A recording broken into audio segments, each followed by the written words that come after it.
मुंबईत गणेश उत्सव असो व आगमनाची मिरवणूक, वातावरण कसं असतं? अंगात रोमांच उभे राहतील असा ढोल ताशांचा गजर, गुलालाची उधळण आणि गणपती बाप्पा मोरयाचा जयघोष. आता माझगावचा प्रसिद्ध माझगावचा मोरया बाप्पा रस्त्यावर उतरला होता. शेकडो भाविक रस्त्यावर नाचत होते, पण अचानक 50-60 मीटरवर या अंतराच्या एका इमारतीवरून बाप्पाच्या मिरवणुकीवर काहीतरी पडलं. सुरुवातीला लोकांना वाटलं की गुलाल असेल किंवा फुलं असतील, पण खाली पडलेली वस्तू बघून लोकांचा अगदी संताप अनावर झाला. ती अंडी होती. होय, थेट गणपती बाप्पाच्या आगमन मिरवणुकीत इमारतीवरून अंडी फेकली गेली. एका क्षणात माझगावचं वातावरण तापलं, गर्दी संतापली, दोन गट आमने सामने आले आणि मुंबईत एका मोठ्या धार्मिक तणावाची ठिणगी पडली. अफवांचं पीक पिकायला लागलं. धार्मिक तेढ निर्माण होण्याचा आणि कट निर्माण होण्याचा संशय होता. हिंदू सणांवर हल्ला, सोशल मीडियावर मेसेज फिरू लागले होते. पण मग 36 तासात मुंबई पोलिसांनी असा काही गेम फिरवला की संपूर्ण प्रकरणाचा असा ट्विस्ट समोर आलाय ज्याची कुणी कल्पनाही केली नव्हती. हा अंडी फेकणारा दानिश शेर खान नेमका कोण आहे? त्याने हे कृत्य का केलं? हा कोणता राजकीय किंवा धार्मिक कट होता की यामागे दुसरं काही एखादं वेगळं कारण? आजच्या या व्हिडिओमध्ये या संपूर्ण घटनेचा कच्चा चिट्टा अगदी सोप्या भाषेत समजून घेणार आहोत.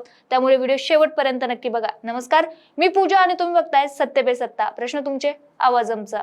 आधी आपण घटनेच्या दिवशी नेमकं काय घडलं ते टाइमलाईन नुसार समजून घेऊ. माझगावचा मोरया या प्रसिद्ध सार्वजनिक गणेशोत्सव मंडळाची आगमन मिरवणूक सुरू होती. रामभाऊ भोगले मार्गावरून मिरवणूक अतिशय उत्साहात चालली होती. गणपतीचा मंडप अवघ्या 30 ते 40 मीटर अंतरावर होता. मिरवणुकीत फटाक्यांची जोरदार आतिषबाजी देखील सुरू होती. डीजे आणि ढोल ताशांचा आवाज, गजर चालू होता. इतक्यात रस्त्यावर कडेला असलेल्या एका इमारतीच्या वरच्या मजल्यावरून अचानक मिरवणुकीवर अंडी फेकायला सुरुवात झाली. एक दोन नाही तर एका मागून एक अंडी खाली पडत गेली. आता विचार करा, हजारो भाविकांची गर्दी, बाप्पांचं आगमन आणि समोर असा प्रकार. बघता बघता मिरवणुकीत प्रचंड असा संताप पसरला. तिथे जमलेल्या लोकांमध्ये आणि स्थानिक नागरिकांमध्ये बाचाबाची सुरू झाली. वातावरण इतकं तणावपूर्ण बनलं की जरासा ठिणगीचा उजेडही मोठ्या दंगलीत रूपांतरित होऊ शकत होता.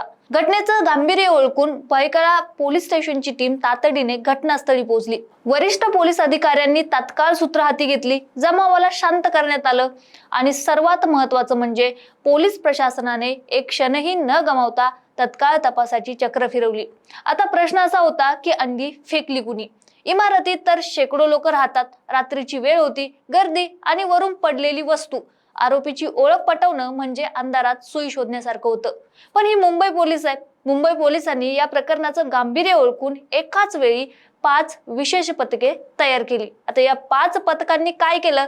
पहिलं पथक जे होतं त्यांनी इमारतीमधील सर्व रहिवाशांची घरगुती चौकशी केली. दुसरं पथक जे होतं त्यांनी परिसरातील सर्व सीसीटीव्ही फुटेज खंगाळून काढले. तिसरं पथक जे होतं त्यांनी स्थानिक खबऱ्यांचं जाळं सक्रिय करायला सुरुवात केली. चौथ्या पथकाने सोशल मीडिया आणि टेक्निकल सर्व्हिलन्सवर लक्ष ठेवलं. 5व्या पथकाने संशयितांची कायदेशीर धरपकड करायला सुरुवात केली. पोलिसांनी इमारतीच्या आजूबाजूने गल्ली बोळातील आणि दुकानावरील सर्व सीसीटीव्ही फुटेज गोळा केली. एका फुटेजमध्ये एक तरुण त्या इमारतीमध्ये संशयास्पद हालचाली करताना दिसला आणि पिशवी घेऊन जाताना दिसला. पोलिसांनी तांत्रिक विश्लेषणाच्या आधारे आणि मोबाईल लोकेशन ट्रॅकिंगच्या माध्यमातून त्या तरुणाचा सुगावा लावला आणि घटनेनंतर अवघ्या 36 तासांच्या आत पोलिसांनी त्या तरुणाच्या मुसक्या आवळल्या. त्या तरुणाचं नाव समोर आलं, दानिश शेर खान, वय वर्ष 22. आता सर्वात मोठा प्रश्न, हा दानिश शेर खान नक्की कोण आहे आणि तिथं काय करत होता? आणि त्याने बाप्पाच्या मिरवणुकीवर अंडी का फेकली? जेव्हा दानिश खानला भायखळा पोलीस ठाण्यात आणून पोलिसांनी खाक्या दाखवण्यात आल्या तेव्हा त्याने जो खुलासा केला तो ऐकून पोलीसही चक्रावले. दानिश शेर खान हा माझगाव परिसरातच राहणारा एक सामान्य तरुण होता. त्याचा व्यवसाय काय तर तो ऑनलाईन ऑर्डर्स घेऊन घराघरात, दुकानांमध्ये अंडी पोहोचण्याचं काम करायचा.